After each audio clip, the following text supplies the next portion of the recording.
Kembali lagi bersama Eliminate Fear di sini. Untuk kisah kali ini, saya akan membawakan sebuah kisah yang berjudul Pasar Setan Gunung Lawu, penulis Rizkanida Fijri Maharani, SH. Wreti melihat masyarakat kerajaan gaib Gunung Salak yang sibuk hilir mudik di luar jendela kediamannya. Langkah mereka terlalu buru-buru, seolah hendak menyambut kedatangan pesta besar. Ahol, ahol. Pintu ke ruang singgasana terbuka lebar, memunculkan wajah sang kekasih di situ. Ahol menyeringai lebar ketika melihat Wreti, yang setia menunggunya di hari perganti musim. Ditautkan mahkota terbaru, berhiaskan anggrek dan perak, jenis yang lebih berharga dari saat pernikahan mereka. Untuk apa? Sayang, mahkota yang lama masih ada. Kadang sengaja aku simpan, agar tak cepat memudar kandungan logamnya. Ahol, ahol. Setelah sekian lama tinggal satu atap dengan suaminya. Wreti paham artinya. Aku mau ngajakmu jalan-jalan. Hah, apakah ini kencan? Ahol tak menjawab. Hanya memberikannya sebuah kotak berisi gaun terbaik dari balutan logam perak berhiaskan anggrek Gunung Salak. Di tangan Ahol, perak dan anggrek itu menjadi berkilau dan bersinar sepanjang waktu, seolah dioles mejik di segala sisinya. Wreti menahan napas. Itu gaun terbaik yang selama ini pernah dilihatnya.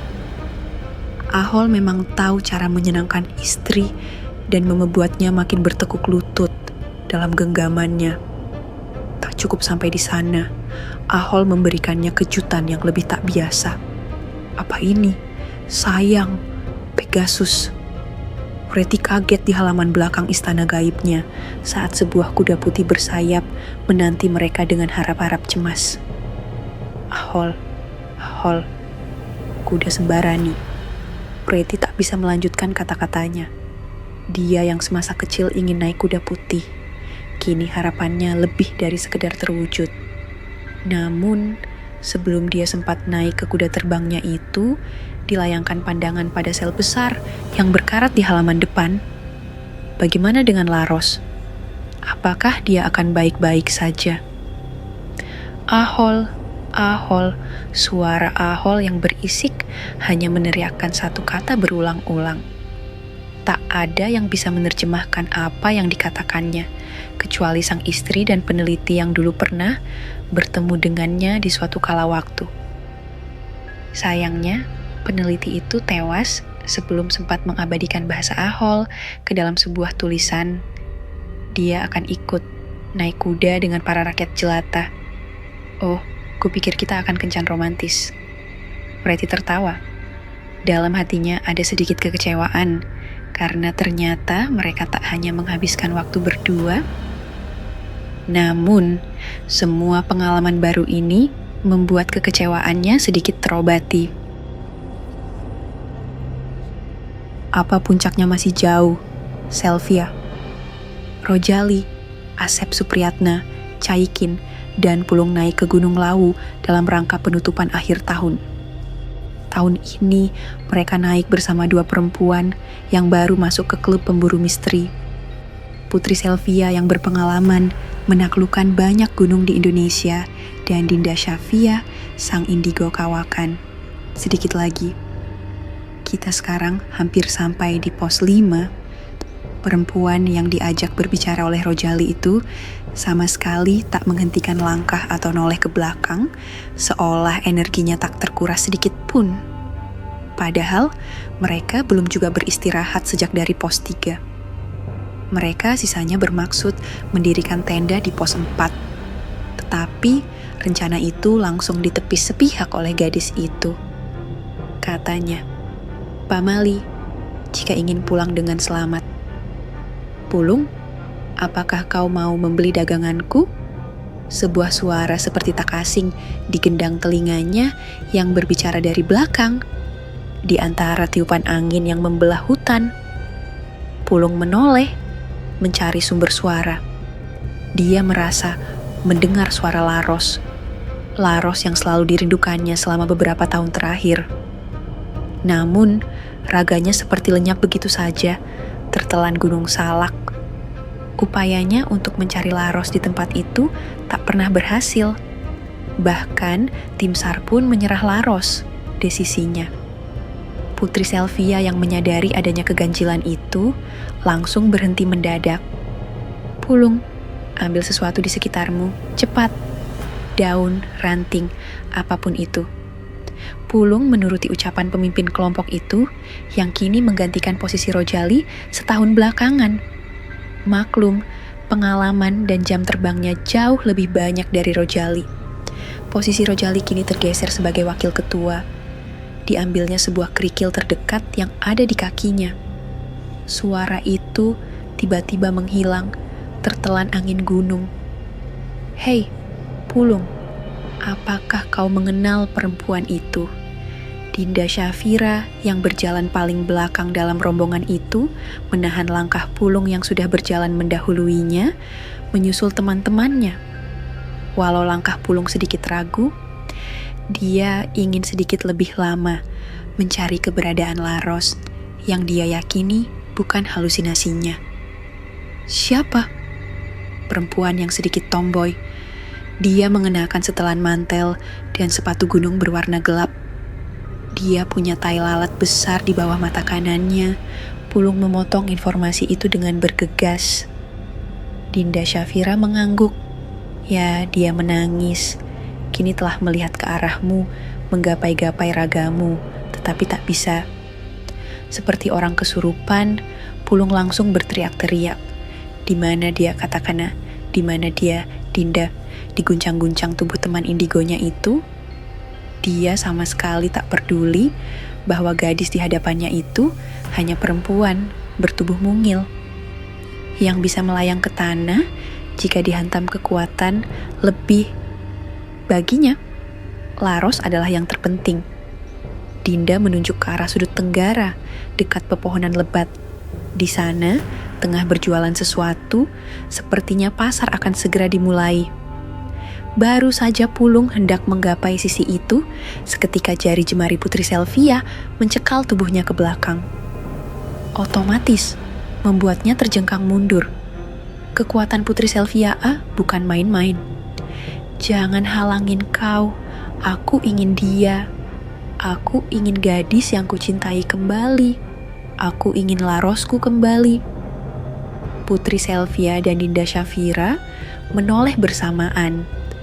Saat suara kepakan sayap burung jalak tiba-tiba berhenti di dekat pepohonan tempat mereka berdebat. Burung jalak itu seperti menunggu mereka untuk menjauhkan langkah. Kita sudah ditunggu di puncak.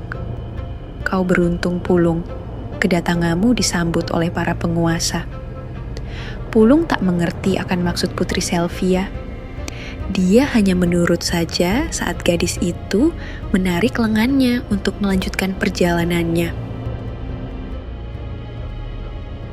Mereka mencapai puncak Hargo Dalem saat pukul 2 dini hari, lebih cepat 2 jam dari yang dibayangkan. Mereka tertegun sesaat di sana. Suasana malam itu tak sesepi biasanya. Terlalu banyak suara di sekitar mereka. Derap langkah kuda, suara delman, suara manusia yang hilir mudik di sekitar. Padahal, lengang, tak ada siapapun di situ selain mereka. Dinda, apakah kau melihat sesuatu? Sylvia menghentikan langkah. Ya, Pulung diundang ke sini. Aku ikut. Asep Supriyatna yang irit berbicara sejak naik gunung, akhirnya melontarkan kata, hampir bersamaan dengan Caikin. Jangan, terlalu bahaya. Kalahin terus saja ke puncak tertinggi, meneruskan misi kalian, burung jalak itu akan memandu jalan. Setelah itu, pulanglah, jangan tunggu kami. Kau akan pergi berdua dengan Pulung, cemas Rojali. Dinda mengedikkan bahunya acuh. Siapa lagi yang akan menunjukkan jalan ke dunia di balik bukit itu? Kalau burung jalak yang memandu Pulung, kalian yang nanti susah kembali. Mendengar ucapan itu, Mereka berempat sisanya tak lagi membantah. Baik, kami titipkan Pulung padamu. Reti, Pulung teramat senang melihat salah satu temannya yang hilang di Gunung Salak ada di hadapan mata. Gadis itu duduk di atas kuda sembari terbang, bersebelahan dengan sesosok makhluk aneh yang susah dideskripsikan bentuknya. Campuran antara wajah manusia, kera, dan kelelawar sekaligus. Jika Maryam yang melihat itu semua, mungkin dia bisa gila. Jangan sentuh apapun, dia bukan manusia. Dinda mencekal jemari Pulung yang sudah hendak menggapai seseorang yang dulu dikenalnya baik itu. Kalau kau menyentuh apapun yang bukan manusia, kau tak akan kembali. Pulung tak mengerti apa yang dikatakan Dinda. Bagaimanapun, gadis yang di hadapannya itu hanya Reti, bukan sesuatu yang aneh dan tak biasa. Reti yang dulunya juga anggota klub pemburu misteri. Wajah gadis itu tak jauh beda. Meski kini terlihat seperti seseorang dari golongan priai dan berkelas, Reti menoleh, melihat Pulung dan Dinda bergantian. "Hah, kau sudah datang, Pulung. Apa kabarmu? Dan kau pasti gadis baru di klub. Kau yang menjadi pengantarnya, mana Maryam, harusnya gadis indigo itu yang bersamamu. Lepaskan dia, Maryam sudah menemui hukumannya sendiri. Dia sudah keluar dari klub pemburu misteri. Mentalnya kini sedikit terganggu. Dia mengalami gangguan mimpi buruk." Dinda berbicara menghentikan Pulung. Lelaki itu masih tampak tak mengerti akan situasi yang dihadapinya. Reti tertawa gerai. Tawanya kencang sekali. "Makanya jangan suka menyakiti suamiku, kena batunya kan. Sama saja dengan Laros, kalau dia tak macam-macamkan, tak terjadi begini." "Di mana Laros?" Reti melambaikan jemari di udara, mengibaskan sebelah tangannya sebelum beberapa pelayan kepercayaannya membawa seorang gadis ke hadapan mereka. "Laros, bersimpu di kedua kaki suamiku jika kalian berdua ingin pergi." Reti memerintah dengan congkak. Dinda hanya terdiam, pertanda bahwa hal itu bukan pantangan. Laros dan Pulung segera bersimpuh, yang dijawab teriakan Ahol, Ahol yang membahan di angkasa. Rasa sakit hati Ahol pada cercaan Laros di suatu waktu sudah lama padam, sejak dia mengikatkan mahligai di jemari Reti. Namun, Reti yang masih memiliki jiwa manusia dalam dirinya memendam segalanya bagai dendam kesumat yang siap meledak kapan saja. Pamit pada penguasa Gunung Lawu sebelum kalian pergi. Setelah itu, jangan menoleh ke belakang. Jangan pernah menyebut namaku atau nama suamiku setelah kalian turun ke kaki bukit. Mereka bertiga menyepakati semua syarat itu, permisi kepada arwah Prabu Majapahit sebelum meninggalkan pasar setan itu. Banyak yang menawarkan dagangan, tetapi seperti saran Dinda, mereka tak berani memegang apapun yang tersedia di pasar itu. "Laros, Pulung, pulanglah lebih dulu. Ada yang harus kuselesaikan di sini. Oh ya, seturun dari sini, mampirlah ke Sendang Derajat. Di sana ada air minum yang bisa membuat awet muda bagi siapapun yang meminumnya." Sesuai saran Reti, mereka tak bisa berbalik ke belakang. Mereka tak tahu apa yang akan terjadi. Yang mereka tahu, Dinda mendorong punggung keduanya dengan lembut ke gerbang gaib itu, menghantarkan mereka ke dunia sebenarnya. Setelah memastikan Laros dan Pulung bisa berjalan sendiri menuruni Gunung Lawu, Dinda menoleh, tersenyum pada sesosok makhluk yang dijumpainya di pasar setan. "Halo, apakah kau mau membeli daganganku?" Dinda tersenyum lembut, tak menjawab apapun. Namun, hatinya bergemertak patah. Baru kali ini dijatuh hati pada sosok di antah berantah. Ada banyak makhluk yang berkumpul di pasar setan saat itu. Ada warak ngandong, makhluk yang berbentuk kepala naga, badan unta, dan 4 kaki kambing dari Jawa. Ada gumarang, makhluk berbentuk banteng atau sapi hutan dengan bulu hitam legam di badan dan kepalanya, serta memiliki kaki putih. Masih banyak makhluk lain yang tak kalah mempesona. Namun, fokus Dinda tak pernah berpindah tempat. Siapa namamu? Au, au, au, makhluk yang mampu berdiri tegak selayaknya manusia itu melolong bagai serigala. Apakah kau memakan manusia? Aul tak menjawab, hanya mengeluarkan sekotak korek dari saku bajunya. Dinda tersenyum. Itu isyarat pasti dalam dunia rimba bahwa mereka bukan kanibal. Digamit lengan Aul tanpa menoleh ke belakang lagi. Bersama-sama mereka melintas batas pasar setan, melanglang buana ke lintas dimensi, hingga terlempar ke Gunung Slamet, tempat Aul berasal. Aul, Aul, Aul. Sekian untuk kisah kali ini. Terima kasih sudah mengikuti cerita ini dari awal sampai akhir.